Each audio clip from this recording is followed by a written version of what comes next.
Welcome to the Religious Treehouse. I'm Jodie. And I'm Matthew. How are you doing today, Matthew? That's a great question. I had a rough morning for some reason, but I'm doing like exceptionally better now, and I don't know why. So I'm just gonna take that as a win, and we're gonna celebrate, and we're gonna live in that energy. How are Right you on. doing? I am doing pretty well. I'm feeling a little bad about this episode because I had you watch Russell Crowe's Noah, and it's not my favorite biblical movie. Yeah, no, it was. I'd never seen it before you sent it to me, but I was surprised, I guess is the word that I'm going with.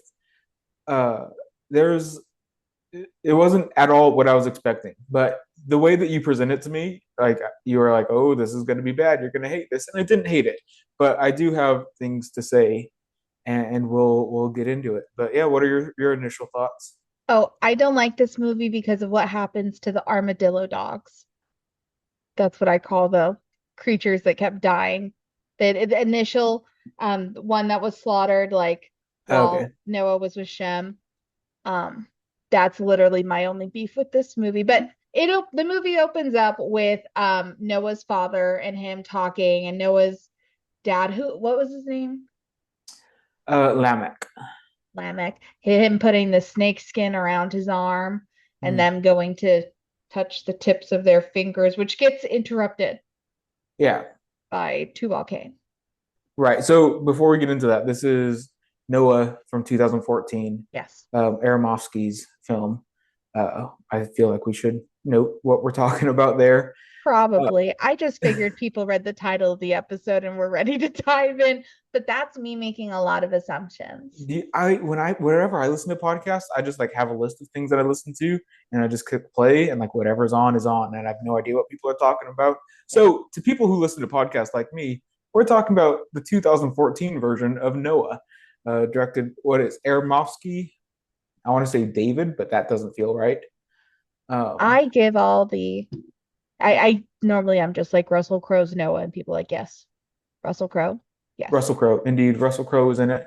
And Emma I like to Watson think of it as Emma Watson's Noah, but yeah, either way, and Logan Learman right? Yeah, and yeah. Jennifer Connelly. There were some great actors in this. Honestly, I forgot how good the acting was in this movie. Yeah, I like some of their acting. Oh, but yeah, let's get into it from the beginning. Yeah, Okay. weird opening scene. That yeah. So I was expecting like a retelling of Noah, Genesis 6 through 9, Yeah. with a whole bunch of creative insertations, because that's what you have to do when you have 3 chapters of a book. There's a film, His Only Son, uh, which talks about Abraham and Isaac, which is just one chapter in the Bible. And I watched it after taking an entire class on rabbinic literature where we focused on that story, and Mm. we were so excited to see like what sources they pulled from, like what midrashim they looked at, and we were like so excited. And it was just it was a Christian production company that made it, and they pulled from absolutely nothing. They just made up all the details on their own, and we're like, okay, that's fine. It's kind of weird that Abraham is in this weird fight scene, but whatever, we'll take it. But what this one did differently is that it didn't feel like they were pulling from Noah at all. It didn't feel like they were pulling from Genesis at all. It felt like they were pulling from the Book of Enoch. Like this definitely was a film heavily based on the Book of Enoch, as well as a few other Jewish uh, mystical texts and midrashim.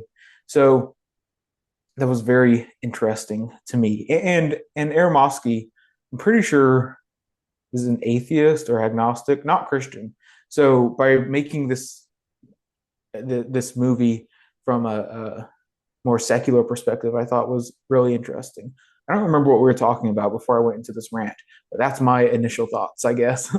I don't know how to introduce a movie to the podcast was our initial starting point to the tree. Before that, I was talking about the snakeskin thing and the touching the tips of the fingers in the Yeah, opening yeah, scene. that's where we were. That felt weird to me. Not really sure what that was. So I think what they were trying to present there were tefillin, which are wraps that you put around your arm during morning prayers.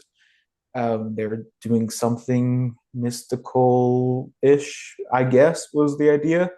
Uh, the Well, because oh problem, wait, before that they had the opening scene with the Watchers and explaining Cain and Abel yeah, and how they split off, and so it was showing like the passing of something of like a birthright, maybe. Sorry.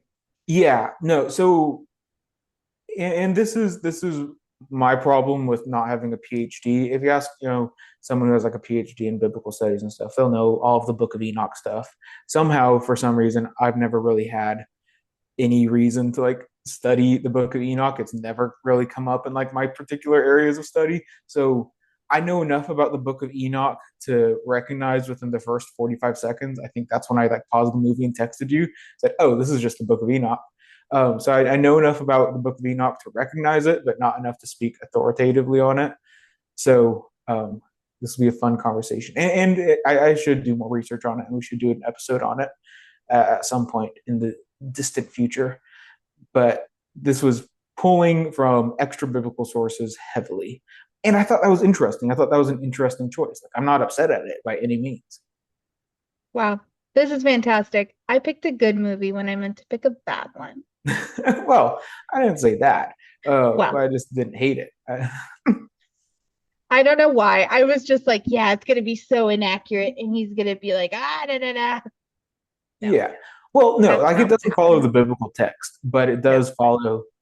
It draws on a wide variety of sources, Okay. which is interesting. So the Watchers, Mhm. uh, I don't know why they're stone creatures. Pretty sure they're not stone creatures in Enoch, but Mhm. the Watchers are first Enoch's interpretation of the B'nai Elohim, the sons of God that we get in Genesis 6. So um, that's where those creatures kind of come in, Mhm. and and then the director and writer just kind of went to town with their own interpretation of what was going on. But yeah. Okay. So, well, now I feel like we should be more prepared because of the Book of Enoch. No, the Book of Enoch is so it's not part of anyone's canon really. Like there's no, I mean that I shouldn't say there's no, but anyone who's a Christian and considers the Book of Enoch to be authoritative is in the minority. It's a very, very small amount of Christians who consider the Book of Enoch to have any sort of authority. That's not to say that it didn't influence biblical writers. Mhm. So we talked about this in our Sodom and Gomorrah episode. The Book of Enoch has some influences on Jude. So the author of Jude seems to have taken the Book of Enoch to be authoritative in some sense and as scripture. But as the Bible had been become canonized, the Book of Enoch had been left out. Okay. So that's good to know. Good for everyone to know if you were looking at this from a biblical perspective. But in the movie, we see a sad armadillo dog die. Mm-hmm. It's very tragic. And it already sets the tone and mood from that first scene because it's vegetarian propaganda. Don't eat meat is basically Noah's whole stance, like don't harm other creatures. Yeah. Whereas Tubal Cain and his followers, they kind of do whatever they want to get whatever they want done. Mm-hmm. Um, and that's the tone. And they chase Noah. Noah gets a vision. And Noah's like, I need to go see Methuselah. Mm-hmm. So we get to meet Methuselah, who's Anthony Hopkins. Really great names in this movie, I swear. And they talk about it and they're like, yeah, you need to build an ark. And he plants a seed and a giant forest erupts around them. Yeah. No. So there's definitely themes of vegetarianism being pushed. Um, it almost felt like a sci-fi Bible movie. It was it didn't even necessarily feel like set in ancient times. Like it could have been set in whatever time period it wanted to be set in. This very well could have been a futuristic movie. There's nothing really setting it in time zone, and I like that. I like that we have the story outside of time, Yeah. and it's trying to present an idea rather than a history, which I think is good in reimagining these biblical texts. Yeah, you're so much nicer than I am with your thinking because when I saw the sheets of metal, I was like, give me a break. What time period is this? The clothing. It's all white people. What is happening? Yeah, no, I've never really considered the people around Noah's time to all be British and white people. That was an interesting choice. But they stuck to it. They're like, this is the direction we're taking. And we will Yeah, make well, Logan Lerman speak with an accent. yeah, well, I mean that's interesting because what I wish this movie would have had some commentary on is the Curse of Ham, because the Curse of Ham is so famously misused and horribly attributed to racism and stuff like that in modern times, especially that having essentially no commentary on it at all almost felt missing, like it was missing for sure. Though I don't know what he could have done in this story to make it to make it good and worth mentioning. What's the curse of Ham? So after the flood, we Mhm. get Noah. He gets drunk. We see this at the end of the movie. Yeah. So Noah gets drunk, and Ham walks in, sees his father naked. That's a big no-no. There's other interpretations about what may have happened, but we'll save that for an actual episode on Noah. Um, and Noah curses Ham and his son Canaan. So Canaan is the father of the Canaanites, Mhm. and Ham is also the ancestor for a few other African nations. Well, Canaanites aren't African, but Cain is set as the father of some African nations. So what people, especially during slavery movements in Americas, referred back to the curse of Ham to justify slavery. So, um, and that's obviously very bad and a very bad misreading of the text. Yeah. So, lots of problematic things happening there. And the choice to address that in the movie was to just kind of pretend it doesn't happen, which, I mean, not the worst choice he could have made, I suppose. Choices were just made in this movie. They Yeah. made choices. Yeah. Um, the arc was a giant box. I'm not Mm. mad about it, but it's just a box. Yeah. No, I have no real comments on that. Like, cool, arc's going to Okay. be an arc. I liked the idea of having a smoke that would put the animals to sleep. I was like, oh yeah, that makes sense. They made the Yeah. animals go night night. Yeah. Well, okay, and that was a good example of what, um, of how midrash works a lot of times. Mhm. Midrashim often is written to try to address those questions. So I don't know if there's any actual midrashim that he pulled on from this. Again, this is outside my specific area of expertise. So a lot of times these midrash will ask questions that the biblical text doesn't answer. So someone was like, and someone in this case being the writer of the movie was like, well, why didn't all the animals kill each other? Like the famous question is, why didn't the lions kill the zebras? Yeah. And he got around this by the magic smoke that puts all the animals to sleep, which I thought was real smart and interesting. Yep. Um, yeah, I have been chomping at the bit to talk about Noah, and we've had to push it back a few times to actually talk about like the actual biblical story. mm, So when I was suggesting this movie and thinking about it, I honestly I forgot like some of the cool imagery that came like with the herds of animals, mm, like the giant flock of birds. I yeah. forgot about the reptiles. It Ugh. was the movie I thought was fairly beautiful. Like they did a good job in like the big background shots and like the mass of animals and the scenery and whatnot. I thought that was fairly good. Very blear or dreary and bleak kind of, but in a kind of pretty way. So I thought that was neat. But I think I read that they didn't use any animals for the filming. It was all CGI. Um, and also, on the topic of animals, I thought it was a really interesting choice that we didn't really see any real animals. They were all fanciful, kind of mythological animal hybrids. And I thought that was interesting. Why Didn't why we even didn't notice that. have no? I was like, no, those are giraffes.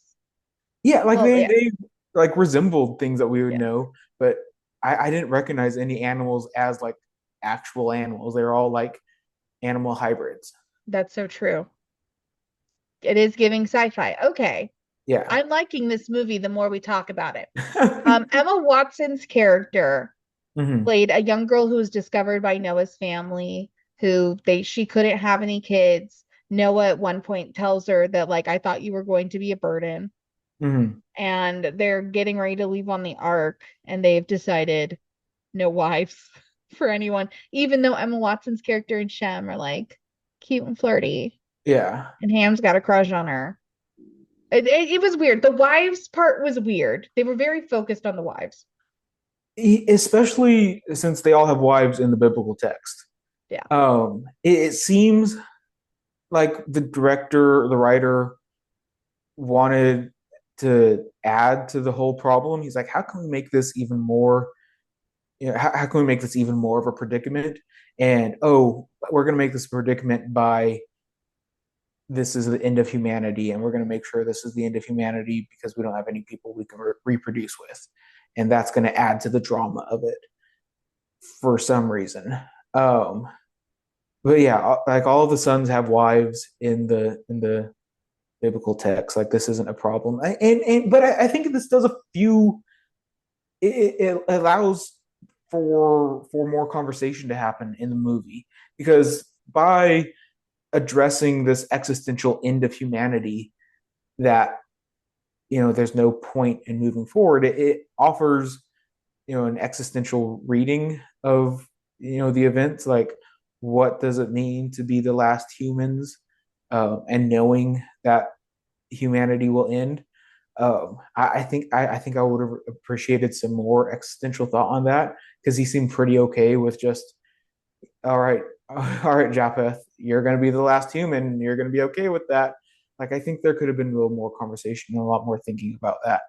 Um, I feel like it at that the director should have read some Albert Camus before making this movie, but teach their own.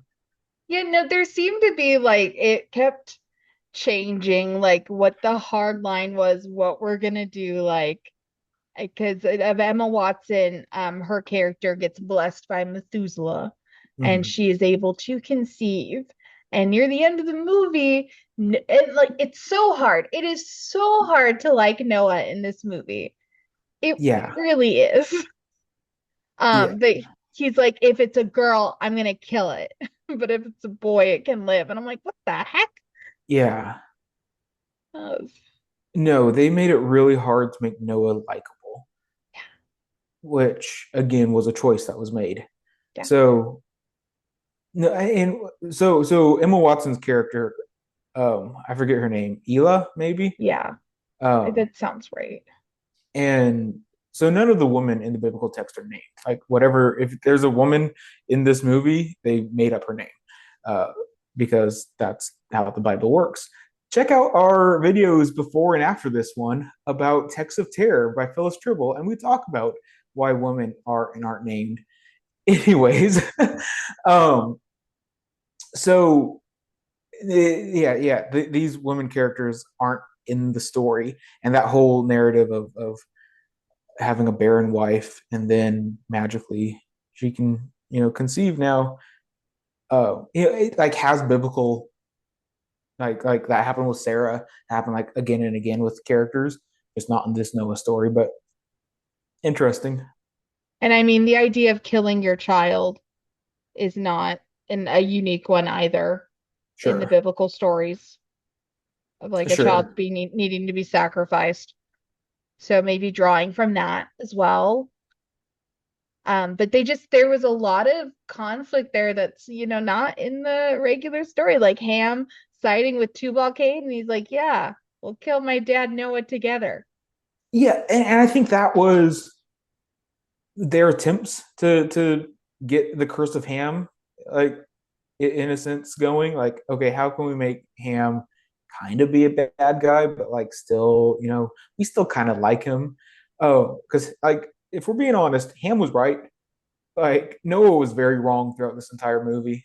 Um, but so like I can very much take Ham's side in this, like because Noah was very adamant, like, no, this is going to be the end of humanity. You can't bring women onto this. We're going to kill any girls that are born. And then Ham, whose entire purpose in this story, in this movie, is Noah, I want a wife. Give me a wife. And Noah says no. That's the only thing that Ham does here. Is he says, I want a wife, and Noah says no. And so Ham sneaks out, finds the first woman he sees in a ditch, and says, hey, do you want to be my wife? Essentially. And so he's like, and then it starts raining, and he's like, oh no, rain means we gotta go. Rain means we gotta go. Come with me, woman. I think we learned her name at one point. Uh, I don't know, but he saw her and he was like, "You're coming home with me." yeah. Then the rain starts, and everyone's like, "Oh no, the rain is starting. We got to get to the boat." And like all the bad guys are like, "We also need to get to the boat." She steps in a bear trap because, of course, she does. And Noah's like, "We don't care about her. We got to go." And then she just dies. And we're like, "Okay, cool. I guess that happened." Yeah. Like, yeah, choices were made in this movie. I One of my favorites though was in the flooding, Methuselah finding Mhm. a berry and then opening his arms up. He's like, "I'm ready for death." Yeah. Just completely done with this world. Um, no, there were some fun choices. There were some other choices. I'm still stuck on the shape of the arc. And it just Noah sucks. Noah sucks, like Shem and his wife were just gonna try to go and have their baby safely, and he's like, "No, I'm going to burn your boat and all the supplies you've gathered." I'm like, Yeah. come on. Choices were made. Well, they were made. It's Okay, speaking of choices that were being made, what are your thoughts on Tubal Cain? Because that was a choice that was made. I don't know enough about him, but you said he was the first blacksmith. So, as far as I get know, it's off the top of my mind. I didn't look any of this up beforehand. Tubal Cain is in one verse in Genesis 4. Let me find it. Let me find it. In the meantime, may I promote our other podcast episodes? I think there are plenty to choose from that I can't think of off the top of my head. Oh, if you like water, we have a Jonah episode. That one's pretty cool. Genesis, Exodus. We've Okay. touched on a little of everything. Oh, so in Genesis 4:22, we have some descendants of Cain being listed. And we have Zillah bore Tubal Cain, who made all kinds of bronze and iron tools. The sister of Tubal Cain was Nama. And Well, as far as I know, that's all we get of Tubal Cain. like Tubal Cain was giving Industrial Revolution, and Yeah. Noah was giving Hippy Dippy. Yeah. Oh, So, okay. So I should know this. One of the things in the Book of Enoch. So the Book of Enoch, I think I mentioned mm, this. We're talking real circular this yeah. episode, and I love it. I'm all for it. So the Book of Enoch, one of the things, essentially, it is a fan fiction of the Book of Genesis. It Okay. starts at like Genesis 6, and it like says B'nai Elohim, and then it kind of goes from there, and it's a fan fiction. Hmm. And one of the things that it gets at is like, hey, jewelry and eyeshadow are evil. uh, and that's like one of the. It's not. I don't think it's a big part. Again, I'm no Enoch scholar. Uh, so the fact that Tubal Cain was like decked out in eyeshadow and whatnot, I thought, okay, again, more influence from Enoch. So I thought that was interesting. But to have Tubal Cain be like the main enemy felt, I don't know, like unnecessary. Like there's a flood that's destroying the whole world. I think there's enough bad things that we can deal with that we don't need to bring in some other human conflict. Like there's enough other stuff happening. But you know they wanted fight scenes. Yeah, these movies It's love a random fight scene. it's not a blockbuster unless it has a fight scene. I suppose. Because the biblical story on its own apparently doesn't have enough weight to it. We need to have Yeah, extra conflicts. yeah. No, Which it was a choice. was it? There were choices that were made.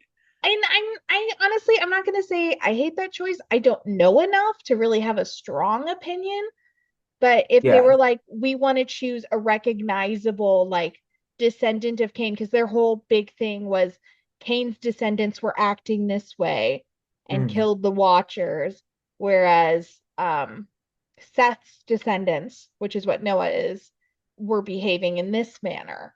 mm, And it's supposed to be the conflict between them and um talking about like conflicts between brothers, and then when they flash through all of the different people like committing violence and you see like different weaponry in the mm. silhouettes, that part was crazy to me. I really liked that part Yeah.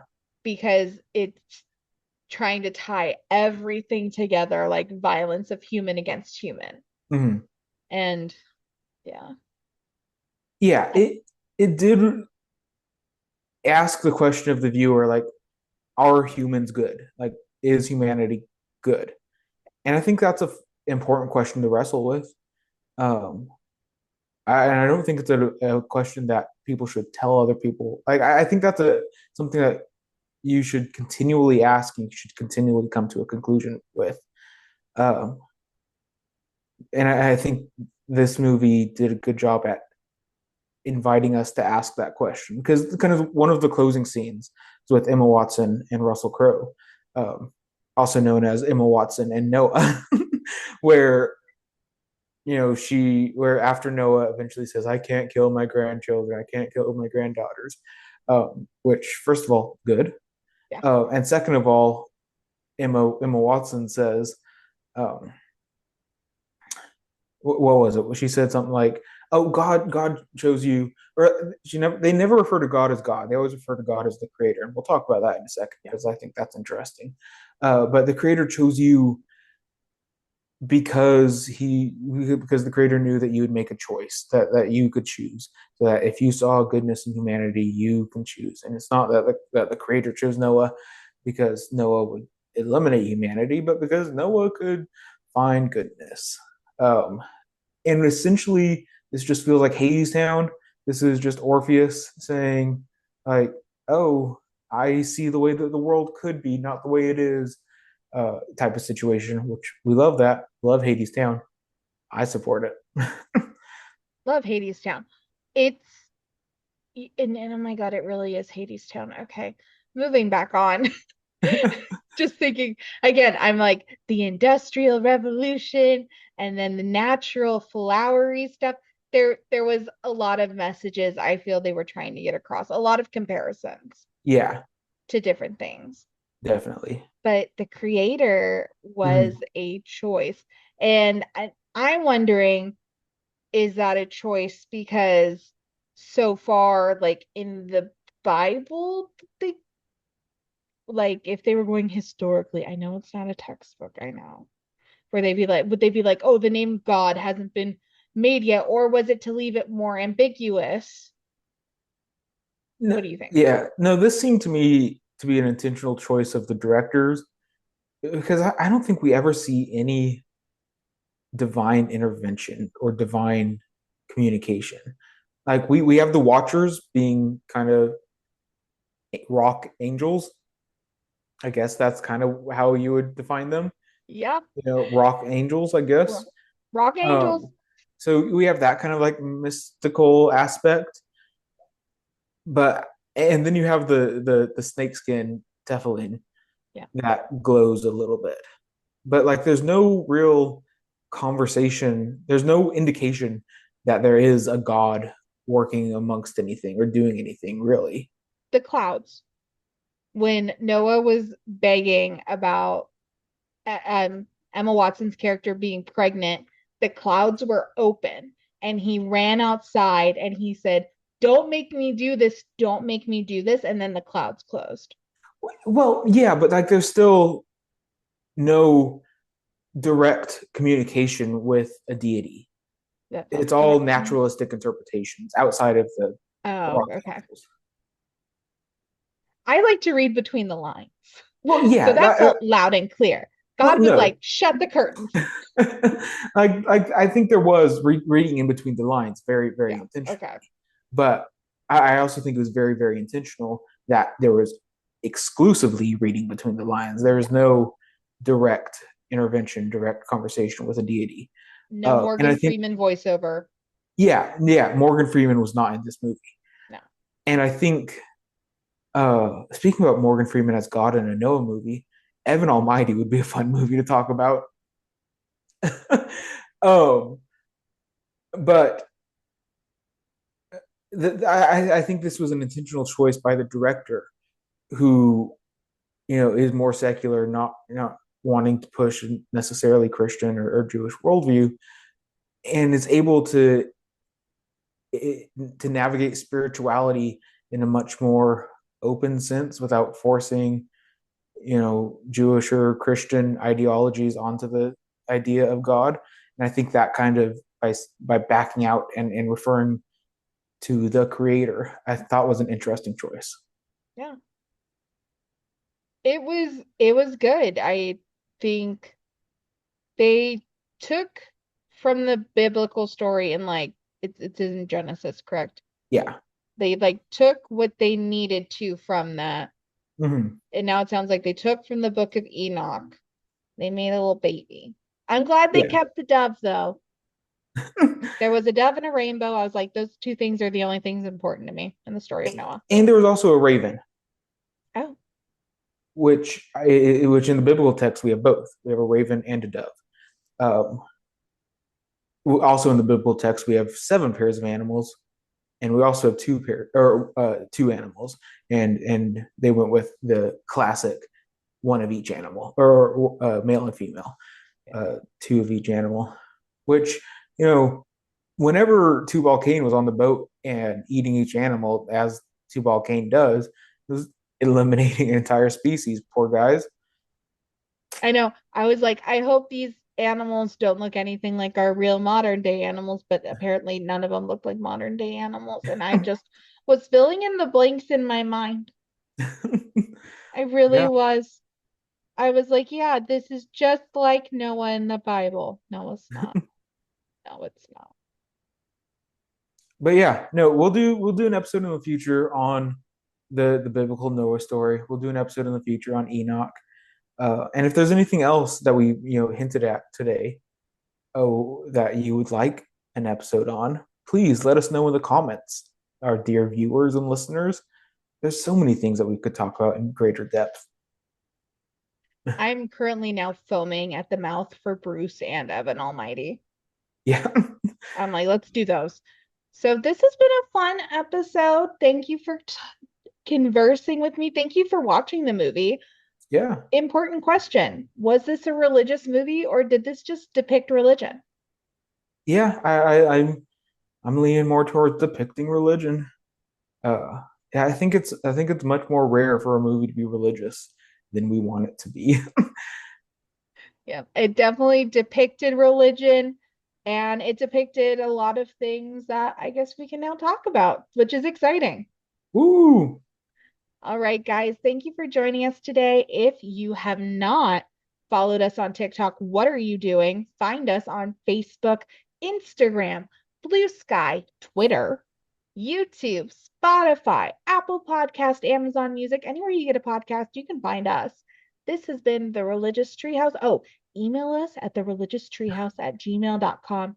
Matthew will probably be the one responding, unless you send us movie recommendations, in which case it might probably still be Matthew. Have a good day, guys. Bye, all. Bye.